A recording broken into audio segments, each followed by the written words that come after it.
What's up, y'all? It's 10 at 3 time in Tennessee. How are you? I hope you're doing well. Hope everything is going right with your world here on this Thursday, January the 15th, 2026. Beware the Ides of January. I believe Caesar was warned. That was the month, right? It obviously Sure, was. yeah. Just kidding. No. We are 2 months, though, from the Ides of March, when Caesar really did need to watch his back. Really should have been more careful. Really should have been more careful that day, Julius Caesar.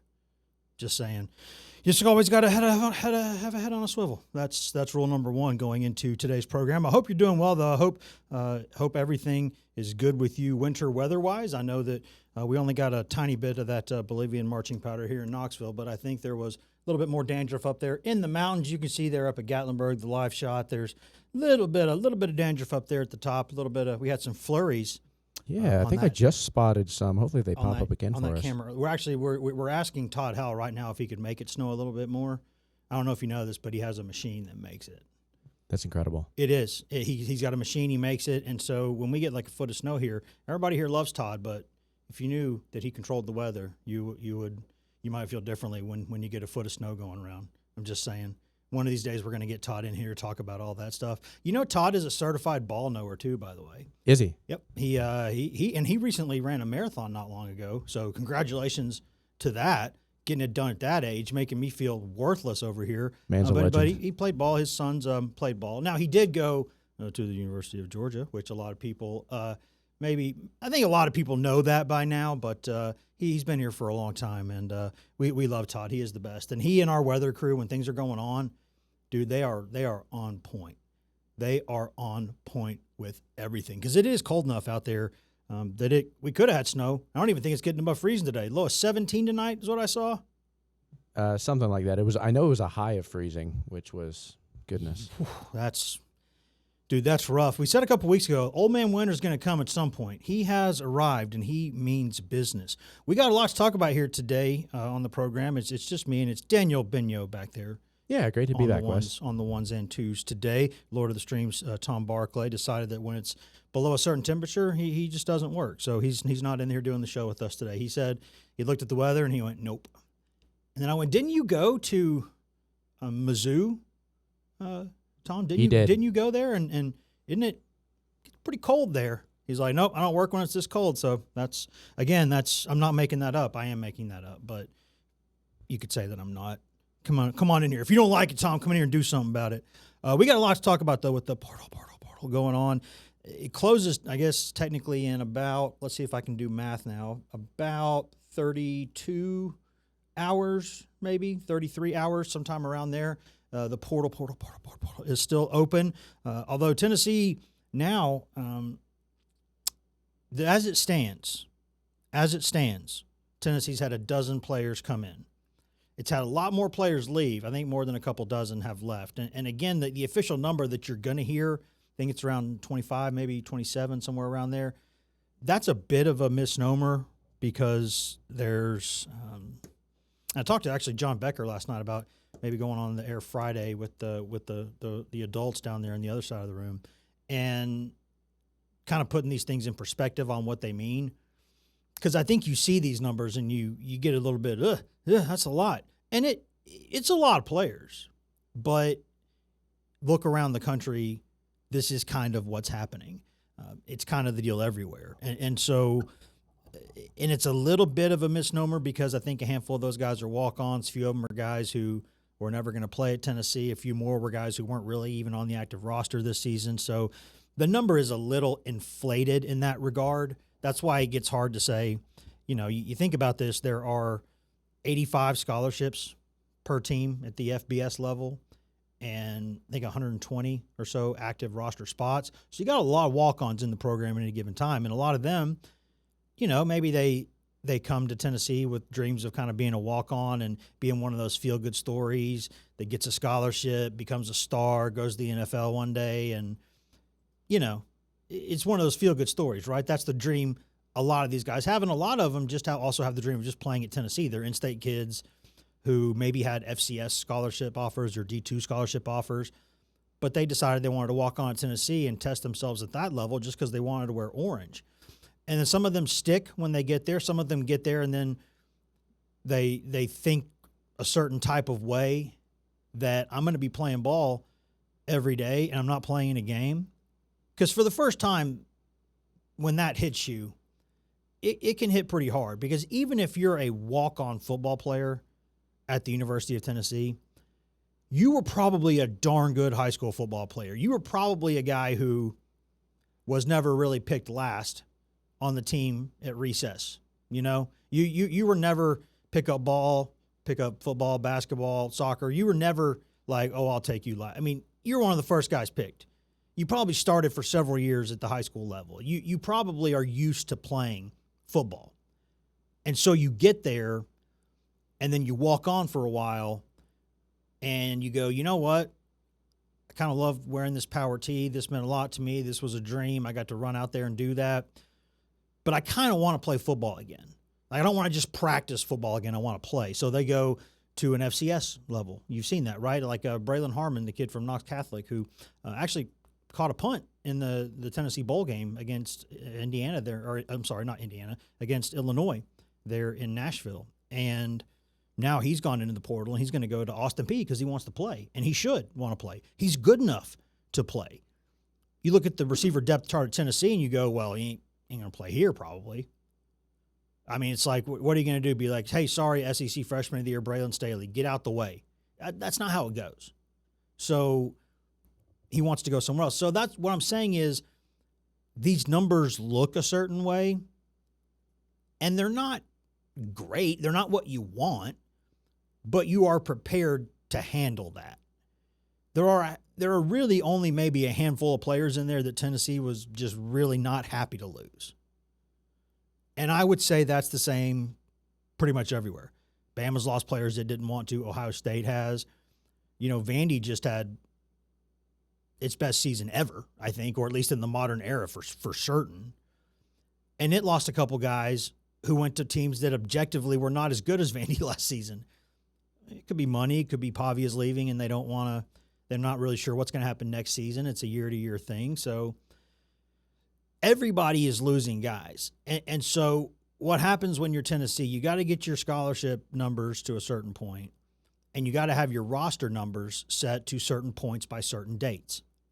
So when you sign a class of, let's say, 25 kids, and you really only had like 14 or 15 seniors on your team the previous year, and maybe a couple juniors who want to go pro early, you've got a surplus of bodies there. And you're still going to want to add guys to the portal, through the portal. So you know what that means? Do simple math. You're going to have to lose guys. Like, you're going to have conversations with guys, and you're going to have to say, of these 10 guys, we need 6 of them to go. So we're going to have really frank conversations with all 10 of them, and we're going to tell them, hey, we like you as a player. You're going to have a chance if you stay, but I'm not sure you're ever going to play as many reps as you want here. So if you want to stay, that's fine. We love having you. But if you want to go, that might make more sense and will help you find a good place to go play ball. Some of these situations are that. Now, you will absolutely never hear most coaches, and you darn sure won't hear Josh Heupel say that ever. But not publicly. But when you do the math, if you have more signees coming in than guys you lost from the team before the portal, and you want to add guys through the portal, you have to have a bunch of guys go.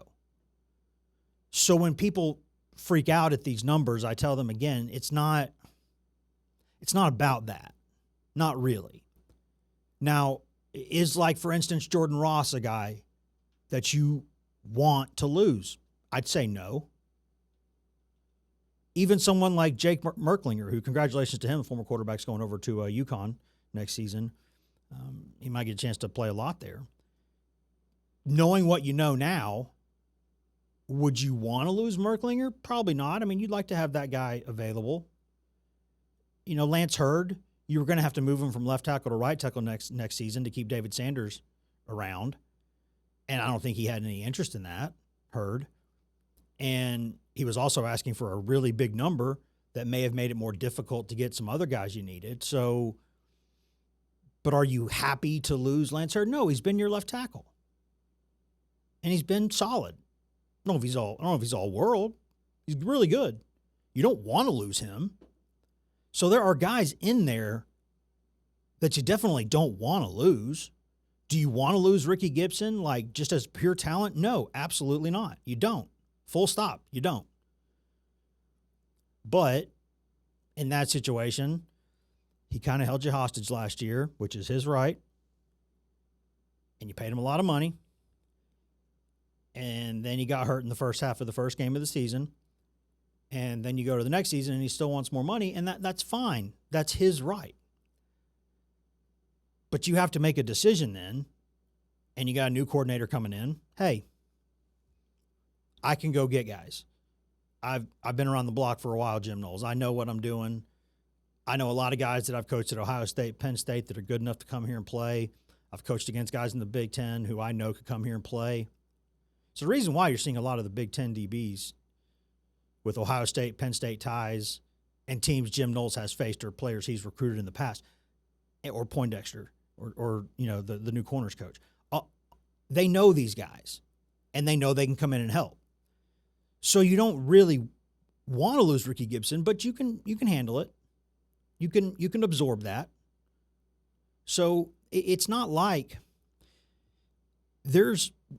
I wouldn't say a reason for panic with that number. I mean, I think you have to look at it realistically and see what that number means. Now, you can still see Tennessee has room because Tennessee is still actively recruiting a lot of guys from the portal. They've added a dozen. I think one of them's a walk-on, the linebacker and long snapper who Emily actually got in touch with via Zoom, and she's got a good story about him coming down the pike. I don't think she's published it yet, so I don't want to let the cat out of the bag there, but I think she's done enough on it now where I could say that. It's a neat story because you got a guy who's a long snapper and a linebacker. That's pretty cool. You don't see that very often. I don't know if he's going to start, or he's not going to start linebacker. I don't know how much he's going to play, but he could. And at the very least, that's a heck of an athlete for a long snapper to go down there and make some plays. So, yeah, I mean, he might have to wait a couple years to do either role at Tennessee, but he wants to play at Tennessee. Played at ETSU, then played at Eastern Kentucky. He's kind of always wanted to go to Tennessee. Now he gets a chance. It's a neat story. But so Tennessee's really, I guess you could say, added 11 from the portal if one's a walk-on. So they're still looking at a bunch of guys, a bunch of DBs they're looking at, a couple linemen they're still looking at. They put out a couple new offers just in the past couple days. The tight end who was at Georgia, but in a really touted prospect, and played some at Georgia as a true freshman. And they always have a bunch of tight ends, so that's impressive. Anytime you play as a true freshman tight end at Georgia, you're pretty good. He's a big prospect. I think a consensus top 5 prospect at tight end coming out of high school.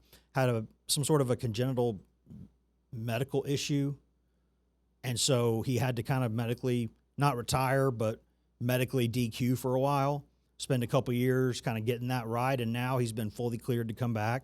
He's in the portal, and Tennessee tight end Ethan Davis has known him for a long time and wants him to come play with him. So you don't want to lose Jack Van Dorselaer, which happened a couple days ago if you're Tennessee, but you go get that guy. You got an intriguing freshman coming in Luka Wolf, who has one of the more – I hope – there's times in life where you hope – I mean, I want the best for everybody, really. There's your kids playing out their dreams. If you want somebody to fail in that regard, I would say check yourself. Make sure you're a human being with a soul if you don't want some of these guys to achieve their dreams. So I like it when they all go out there and, I'd like to see both teams play well and just one of them wins. But this Luka Wolf kid, there's stories that are really interesting, and you hope in particular for the journalist that you are that the intriguing storyline becomes a really good one. And I'm just going to take a guess that Luka Wolf is the first SEC football player in history who is an Austrian native with Filipino ancestry who went to the NFL Global Academy in London. I'm going to guess nobody else has ticked those 3 boxes. I think we're talking about some historical precedence here. And you always hope that's a good story because, hey, man, it's interesting. It's not like the Australian punter story, which stopped being interested a long time ago because I think there might be more Australian punters than American punters in the game now. All these Aussie rules football players are coming in here and banging the ball a billion yards. It's still cool, but it's not really an interesting story anymore, unless there's a personal story there with somebody that's interesting. The concept is not. But like Luka Wolf's story as a concept, there's got to be some layers to that onion. There's got to be. That'd be a fun interview to see how he ended up where he did, got going in the sport. I'd like to have that conversation at some point. But the point is, at this point, the portal will close in 33 hours, I think. So if you feel like there's some things that you're worried about, that's fine. But you think what you want to think. My policy has been that, well, if you're going to have an answer in 33 hours, you can wait 33 hours to freak out because it could change. Just go about your day, chill, get the news when it comes out. We'll see what goes on. And then 11:59 p.m. Eastern or whatever on Friday, if it ain't good then, okay, yeah, that sucks. But until then, I just don't, I don't, it's just the way my brain's wired. I don't see the point of freaking out about something that you'll have an answer one way or the other in 33 hours. Maybe this is why I'm a natural procrastinator in ways, because I just don't worry about things like that. I just, you're going to have the situation sorted. And then when you're sorted, you figure out. And we'll talk about here in a minute about the quarterback situation, because I think that is one area where absolutely it's fair to have some concern. There's no question. Now, are there reasons to be excited? Yes. Are there reasons to be even keeled about it? Yes. Are there reasons to be concerned? Yes. It ticks all the boxes. It ticks every box of potential outcomes here. And there are very few situations that really do that run the full gamut, that have the full menu of potential outcomes. And this does. And it's such an interesting story to me for so many reasons. You just don't often see something where the options really do run from zero to hundo. You just don't see that a lot. And in this one, you do. And I think we're going to talk about that, but I think we're going to probably talk about that after Secret Time, I think is what we're going to have to do, because we're bumping up to Secret Time, and we're going to get to that right now. We'll be right back here in just a second on 10 at 3.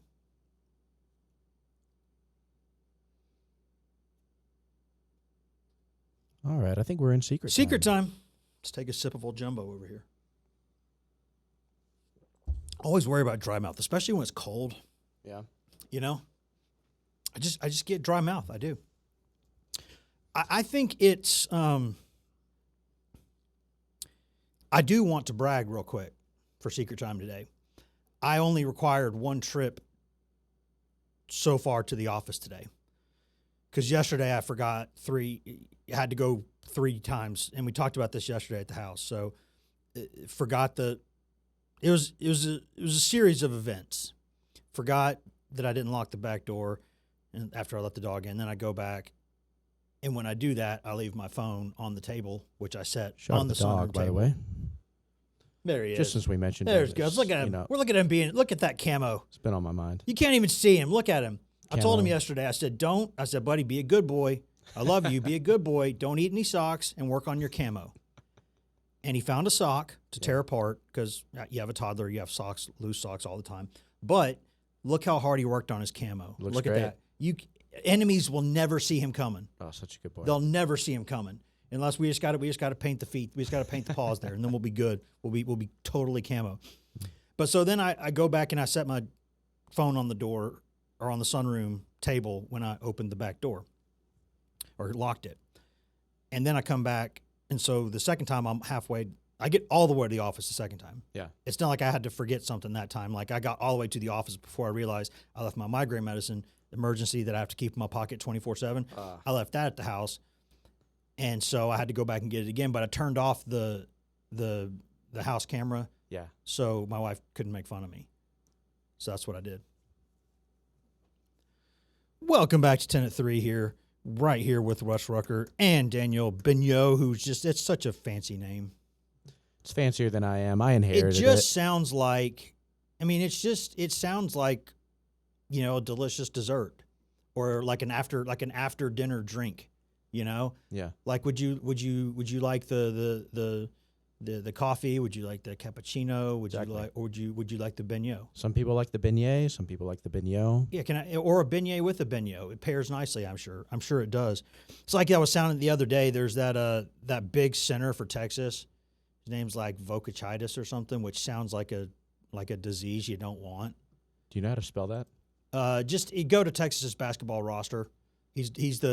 You'll notice him. He's the rather large guy in the middle of it. He's a 7-footer, large guy, and his name it's Matas, I think, vocachitis, and it sounds like if he didn't have the first name with it, it would just sound like a simple disorder. But when you put Matas next to it, it sounds like it's serious. It sounds like, oh, if you have the Matas vocachitis, then you're gonna have to go get. I don't think antibiotics are going to cure that. I don't think amoxicillin's going to cure that up. I'm sure he's a fine young man, by the way. Oh yeah, and he's a nice basketball player too. He takes up a lot of space, gets a lot of boards.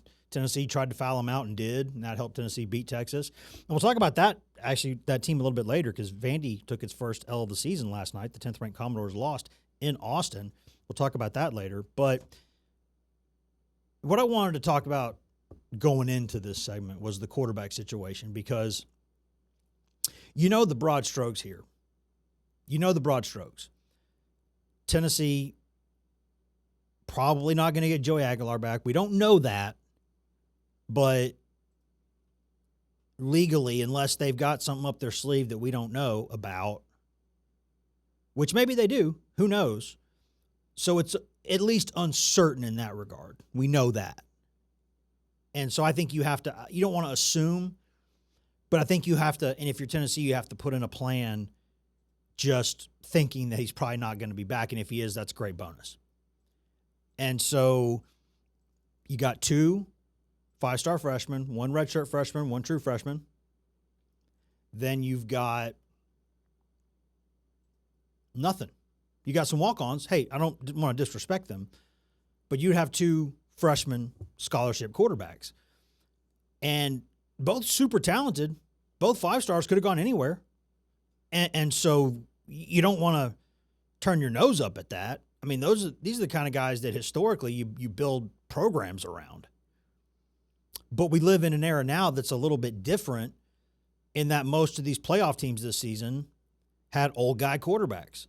And more than 50% of them transferred into that school.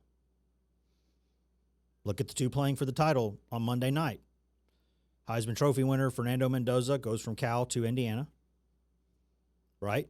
Carson Beck, 24 threes, a starter at Georgia, goes for a lot of money, just like Mendoza, gets a lot of money, goes to Miami, and hey, they're playing for a natty. Mateer at Oklahoma, same thing, right? And more over there at Oregon. Started his career at UCLA, transfers over to Oregon. Older guy. And so you just go down the list and you see what the trends are. Now, that doesn't mean you have to do what everybody else is doing. But when a vast majority of the most successful teams, again, Trinity Chambliss, again, most of these guys, old guys, and a lot of them started their career elsewhere. So other people develop them, then you get to reap the rewards of it when they land they get, Operation Dumbo dropped right there into your program, and they're ready to go from day one. They just need to learn the offense, but they know the college game, and they're comfortable. There's no atmosphere that's going to be too big or too bright for them. They're seasoned. They're good. Throw them on the grill. They're ready. And Tennessee would be doing unless something changes, and it could. There could be a guy who comes into the portal that nobody expected to, right? One of those suspicious things where he goes into the portal immediately with a do not contact tag, and you're like, I wonder how that worked out. I wonder how you already know where you're going. I'm sure there was no tampering there. You just went into the portal with a do not contact tag. I'm sure that's all on the up and up. I mean, we know how the game is played. Even if you're born at night, most of us not born last night. So you get what happens. It's not that you condone it, but you can't catch it. You can't catch it. It is what it is. And so Tennessee could do that. Tennessee could be bringing in maybe someone from the FCS ranks, someone from the D2 ranks, somebody who is old and has played college football. So at least he would have some college experience. So if your two freshmen both go out there and they're either hurt or the thing's moving a million miles an hour, feels like their head's swimming in a bucket, like every snap, they're not ready, then you could call on someone who at least has experience playing college football.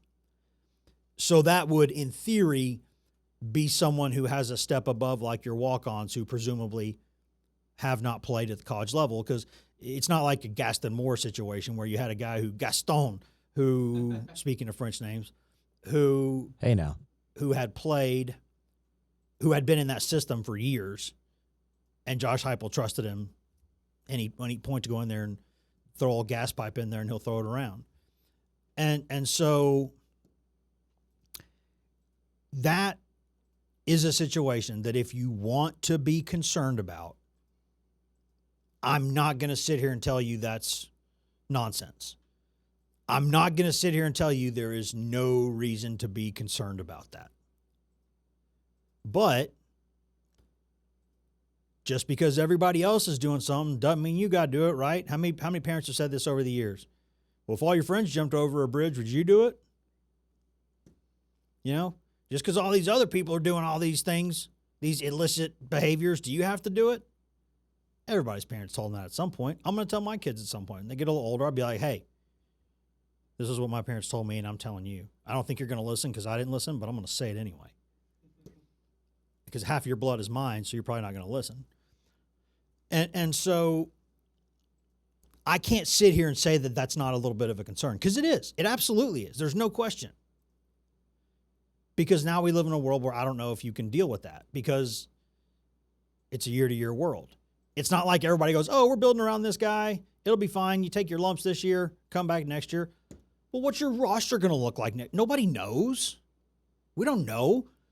That's why I been saying for months now, I could see a situation where a college just kind of stops recruiting big-time high school quarterbacks. Says, yeah, if somebody wants to come, we'll take them, but we're not spending a lot of money there.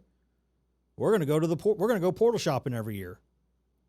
Because we'll let somebody else develop some of the basics in this kid. Let them spend all the time, sweat, blood, money, equity, all that. And then we'll just take them when they're a little more polished. Sounds like a lot less headache to me. That sounds like a smart investment. You ask me, let somebody else train them up. Then you just got to teach me your offense and a couple little mechanical things you prefer, and boom, there you go. Bob's your uncle. It's easy. Now, I don't know if anybody's going to do that, but, I mean, think about it maybe. And Tennessee's like, no, we're still going to go get some five-star quarterbacks, which means that you're paying a lot of money up front because you are not getting a five-star quarterback out of high school for a discount. You're just not getting it. Does not work that way. Doesn't work that way. So you're spending premium money usually on an uncertain product, which you could sit there and say, well, Wes, isn't that what 99% of recruiting is? Yes. I would counter with nothing's more important than quarterback. Nothing is more important than quarterback. There's a lot of really important positions on the field. A lot of places where in this day and age, if you're bad in a certain area, you can be exposed in a hurry because an opponent's going to know exactly where to attack you, where to exploit you, get you spaced out, make that person make plays in space. It's like a former Tennessee coordinator offensive coordinator I used to cover used to say he would watch film and he would go, "Where's my guy?" He didn't say it that way. He said, "Where's my starts with a B." He would say, "Where's my?" And what he meant by that was, where is this weak chain in this defense? Because that's my guy. That's my biddy. That's who I'm getting after. That's who I'm going after. And so he would watch film to say, okay, here's their best guys. Here's their weak spots. This is where we're going to attack them. So if you're bad anywhere, coaches these days, everybody's got hours and hours of film on most of these guys, dating back to high school in some cases. So they may not know exactly what you're going to do, but they know who you've got, and they know for the most part what those strengths and weaknesses are. So you don't want to be bad anywhere, but if you're bad at quarterback, I mean, there's just so many things you can't do. So many things offensively you can't do. The way you manage games, there's things you just can't do. And when you have a quarterback who's young, you're usually not running the whole offense. And we saw that during the year Nico Iamaleava was the first-year starter at Tennessee. There were a lot of things that they just didn't run. And they preferred, which I get, 10 things at 100 miles an hour versus 100 things at 10 miles an hour. That's the right, when you're in that situation, I think that's the way to go. And he didn't like throwing over the middle of the field. They didn't like having him put the ball in dangerous spots, so they didn't turn it over, but there's also plays they didn't make. There were reads that were second or third options on a play that occasionally he wouldn't get to. He wouldn't see them. He'd tuck it and run, which, again, you can live with, but when that's the highest paid person in your program, there are expectations with that. Guys in the locker room know what other guys are making. They shouldn't, but they do. Everybody knows. Young people talk. It's what they do. And their agents talk, their representatives. Everybody knows, for the most part, in the ballpark at least, what everybody's making. And when you're spending a lot of money on places where you're not getting total production, it can be an issue. And just from a practicality standpoint, young quarterbacks don't always have the full menu of things to go from. So it is a lot of risk. Now, Tennessee took some big swings at some of these portal guys. A few of them, handful of them, just didn't get them. That happens. When you're going against LSU, sometimes they get your guy. That's just, there are teams you go against, and if they get you, tip your cap. Hey, they got a lot to sell over there too. So there's times where you're just not going to get the guys you want the most. And then sometimes when you do that, there's guys you could have had before that were already gone somewhere else, but you were waiting on the guys you really wanted, and you took a swing at them and you didn't. Hey, that's life. But I think now you're in a situation where at Tennessee, if you go this way, you have got to go get another quarterback no matter what. You have to go find somebody under a rock somewhere who has played some college football, started some games, and can be your emergency guy. And if it's FCS guy, D2 guy, whatever it is, we've seen some of these guys come up and be really good. But you have to, there's two ways to look at these things. There are times where you never want to bring anybody in unless you see them competing at some point for the starting spot. If you're just bringing in somebody in to be a warm body for emergency, generally speaking, you don't do that because,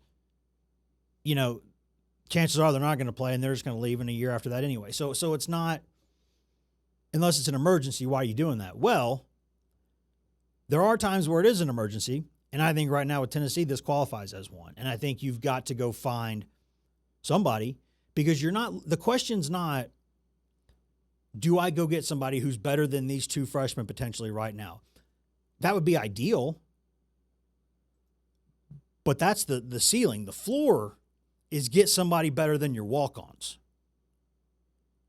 You got to go get somebody better than your walk-ons, because you're just a couple plays away. How many times in a year have we seen a team at Tennessee and elsewhere need more than 2 quarterbacks? It does happen. They get hurt. Things happen. They get hit. Things happen. Every time I look at a picture of George McIntyre and he's not eating food, I think he should be eating food. He has put on weight since he's been at Tennessee. Good weight, but he's skinny. Still is. Tyler Bray always was, and that worked out fine. I mean, it happens. But freshman quarterbacks tend to get hit a lot because there's some lessons they got to learn. This is how long I can hold the ball. This is how long I can't. This is how I move in the pocket. This is how I don't. This is how I feel the situation. This is how I slide and when I do and when I don't. They got to usually learn a couple lessons the hardest way imaginable. And the SEC is still the SEC. So you're going to get hit. You're going to get hurt. Or maybe you're just a freshman who's not ready to play. We've seen that over and over again, everywhere. So if your third quarterback going into a season is a walk-on and not like a Gaston Moore situation, I mean, one of the biggest mistakes you can make as a coach in this era where, and this has always been true, but it's especially true, I think, in this era where so many people have social media, anything can go viral at any time. You don't have to sit there and be like a scout to point something out that's bad for people to get an idea started about a fire about what's going on. You know what I mean? And so one of the biggest mistakes that you can make, one of the biggest mistakes you can make is making a decision that everybody questions immediately on the front end as, wow, this could be bad. And then it goes bad. Don't make the mistake that everybody can see coming. That's what really gets coaches in trouble. There's a couple things. If it's the same mistake over and over, you're in trouble.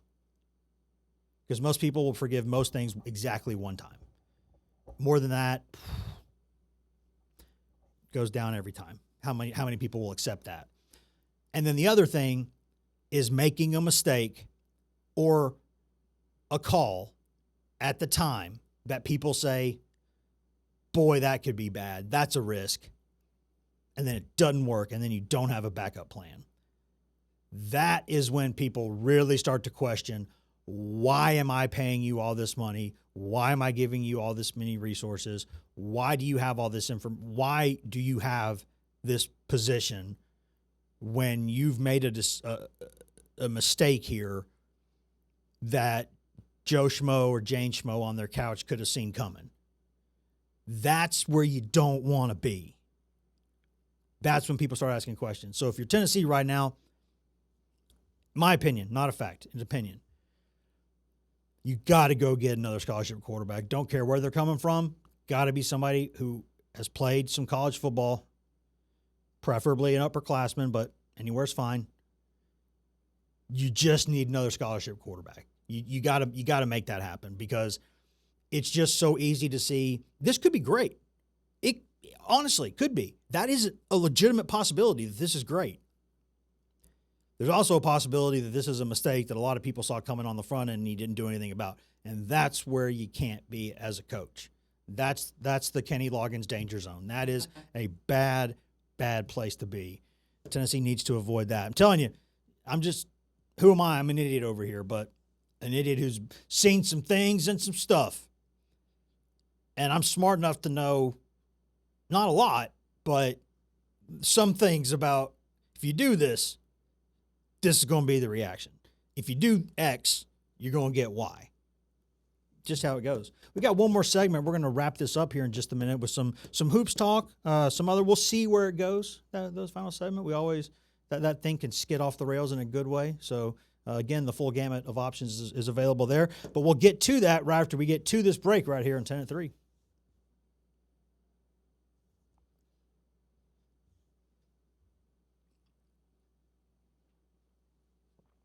Secret time, too. Oh, yeah. It's always funny to sit there because this job inherently at times is questioning people who usually know more about something than you do. Right. And I think a lot of people in this business don't fully wrap their brains around that. And I don't mean that disrespectfully. I mean that in just,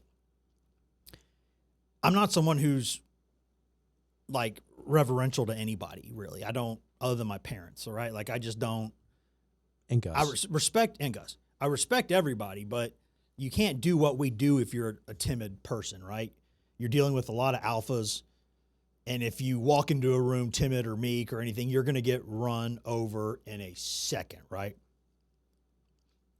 But part of this job is like questioning the tactical decisions of like a Hall of Fame coach, or like evaluating the performance of somebody who's a million times the athlete you ever were or ever will be, Right. because of genetics and work ethic and name your factor, right? That doesn't mean that you can't criticize, but I think it means that you always have to have benefit of the doubt in your mind. Right. That doesn't mean that benefit of the doubt like fully, but you always have to think like, in my opinion, hey, I'm questioning this. I'm not saying I know it better than you. I'm saying I got questions. You know what I mean? Like, those are different things. Welcome back to 10 at 3, where we had a good secret time there. I'll bring a little bit of it to light. We were discussing the part of this job where you question athletes who are more athletic than you've ever been or will be, and coaches who have forgotten more about the game than you'll ever know, especially when you're someone whose job is to opine about this. If you're a reporter, that's one thing.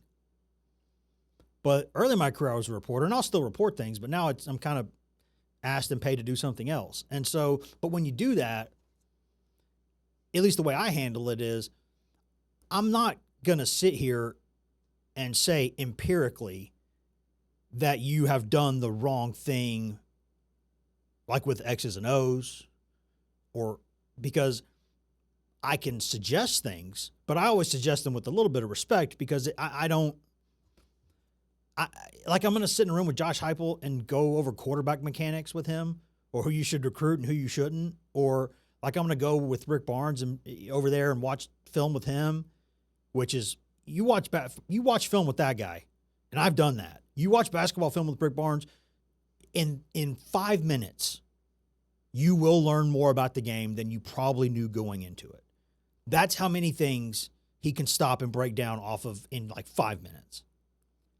So it's like the other night I'm asking Rick Barnes, like, hey, sometimes when y'all break that press, you weren't going and attacking the rim. Is that part of the plan? Or because it looked like when y'all have numbers, sometimes you back off, and I don't understand why that is. I'm sure, is that like a tactical thing that you're doing, or is that players not doing what you asked them to do? And he said it was kind of a combination of both, because even when they broke the press against Texas A&M, that 87-82 double overtime win on Tuesday night there at Food City Center, that he wanted them, if they broke that pressure and they could attack the lane, he wanted them to go attack the rim. If they had numbers, go. Because once the defense gets set,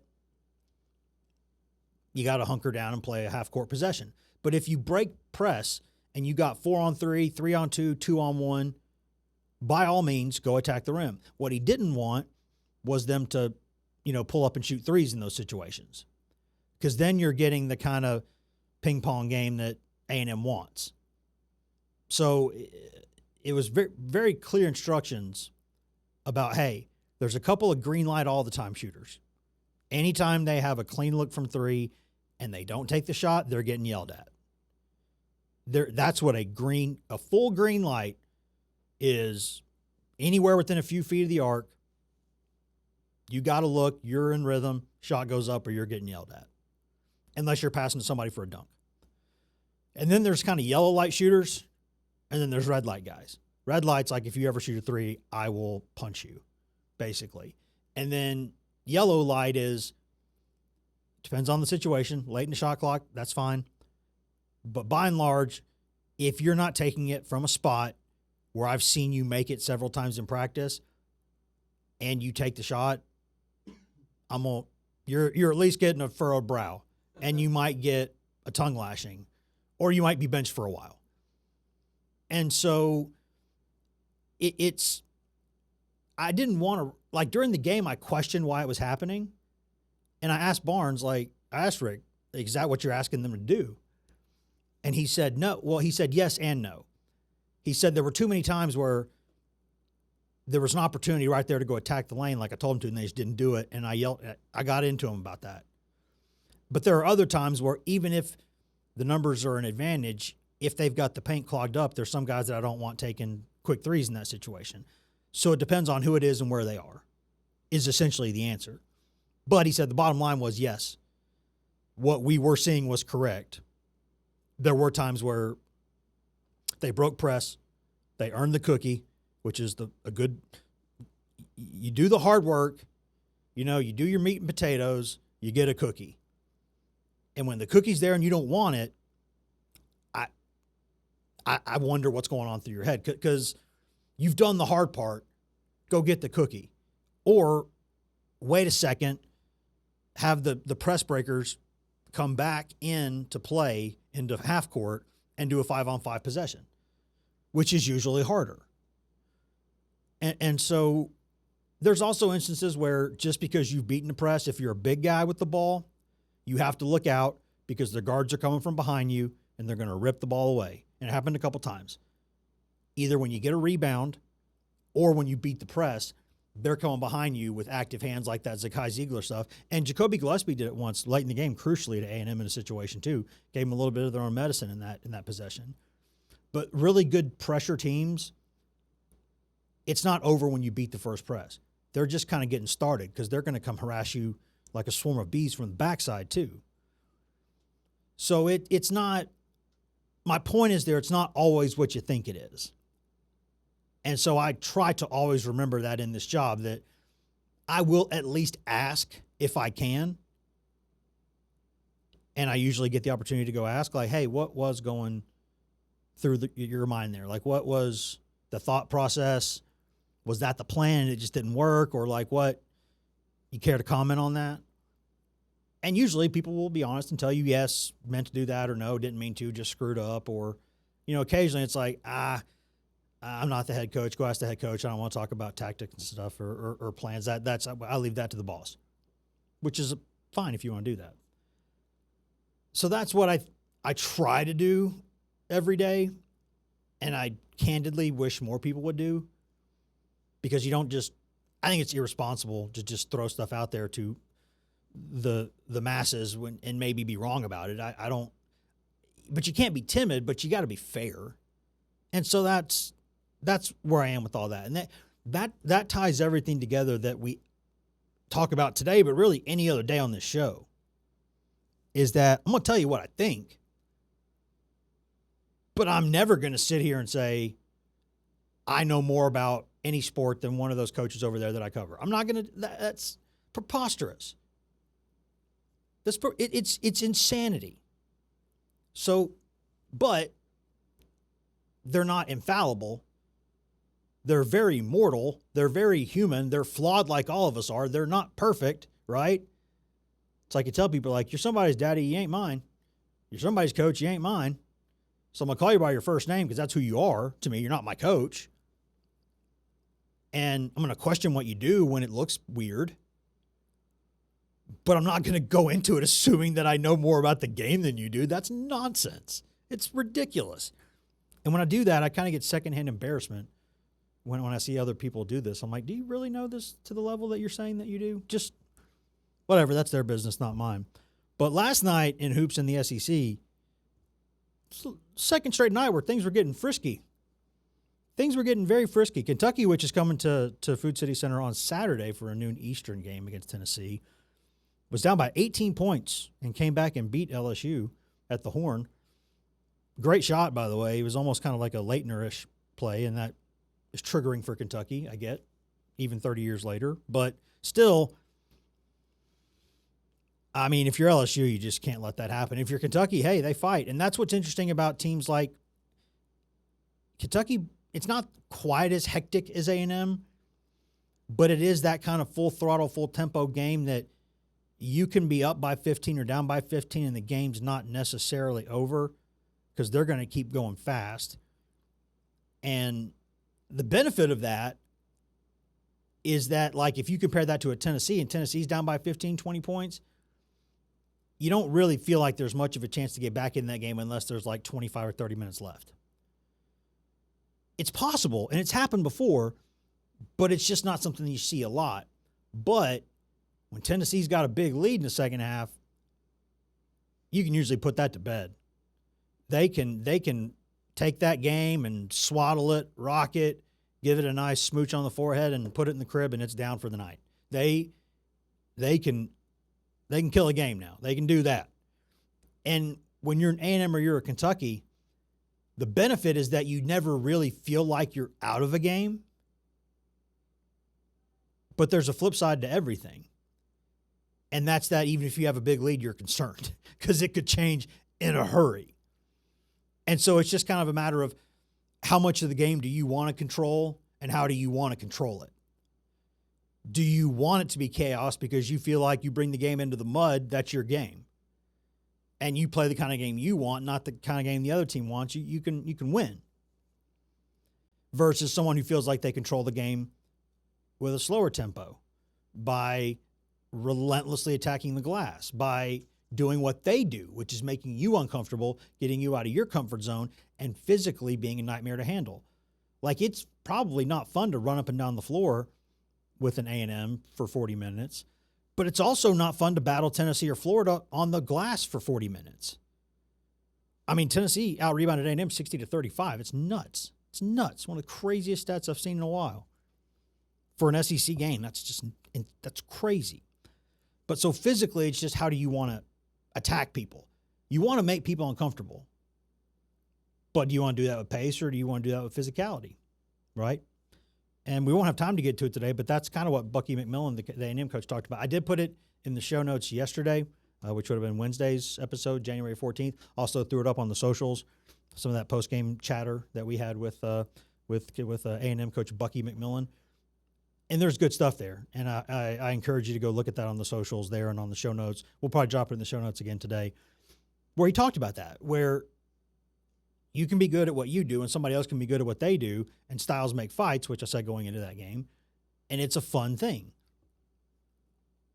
And so that's why Saturday is pretty interesting to me. And we'll talk a lot more about that tomorrow, but kind of who gets the kind of game they want it to be. Because that game the other night was kind of A&M getting the tempo it wanted for a while, and then Tennessee kind of eventually found a way to wrestle it back and get it into an arm wrestling match, which, unless Tennessee's playing Florida in recent years or Houston one time last year, Tennessee, you get an arm wrestling competition, Tennessee's usually got the thickness to top you there, the muscle to top you there. And so, but there was a lot of other things. That Georgia-Ole Miss game, came down to a buzzer beater again. That was a great game. Vandy took its first L of the season. That Texas team that came to Tennessee and got messed with. Tennessee, by the way, I think they're the Texas state champions now, beating Houston, Texas, and A&M this season. I think they get the crown for Texas state champions. But Vandy, which had been unbeaten and is still a really good team, went to Texas and lost by double digits. And that was going to happen at some point. I still think Vandy's one of the best teams in the country. I still think it's one of the best teams in the SEC. And I think statistics kind of show that it is. But I'm going to credit a good friend of the show, Will Warren, who does a lot of basketball metrics stuff, Stats by Will on Twitter. I think you should definitely follow him. He knows ball, certified ball knower, and a good guy too. And he talked about that going into the game, about how that particular matchup was one that Vandy needed to be careful with because Texas did some things that were strengths where Vandy had some weaknesses. And in a midweek game, that just kind of felt like it could be a problem. And it was. He nailed it. Good call, William. You nailed that one. But it also doesn't mean that, like, Vandy's overrated. It doesn't mean – it just – you go to Austin, you lose, it happens, right? It's just not the end of the world. Arkansas whooped up on South Carolina in Fayetteville, but you kind of expect that. That's nothing surprising there. They did put up 50 points in each half, though. put up a hundo burger. But there's a lot of the league looks interesting to me because I'm not sure. There's a few, I think you could maybe say a few title contenders there. But what there are is there's a tremendous amount of teams on that next tier that with the right set of circumstances could be elite, but they're kind of inconsistent, erratic, so you don't put them in that top tier, but they're dangerous enough to be in that tier, and they're talented enough to kind of sit in that second tier. There's a lot of those teams in the SEC this season, a lot of them.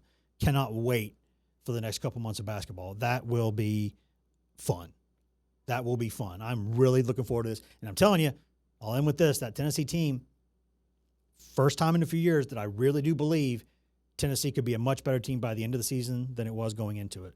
I think, and I've talked about that before, I still think it. No matter what happens Saturday, I'm still going to think it. I think there is something there. Not guarantee anything, but I think this team will frustrate you again a couple times. No doubt. No doubt. Full stop. No doubt. But it's also enough. It's got enough there that I think things could get interesting down the stretch. And I think there's another level for that team with those freshmen growing up too. So we will see. Lots more to talk about. Tomorrow will be the final episode before the portal closes tomorrow night. So obviously we'll have a lot of portal talk Friday and then again on Monday. We'll preview more of that Tennessee-Kentucky basketball game tomorrow. We got a lot to do, and we're going to look forward to doing all of it. But for now, we're going to say goodbye for 23 hours. Y'all have a good night. Be safe. We'll see you in 23 hours.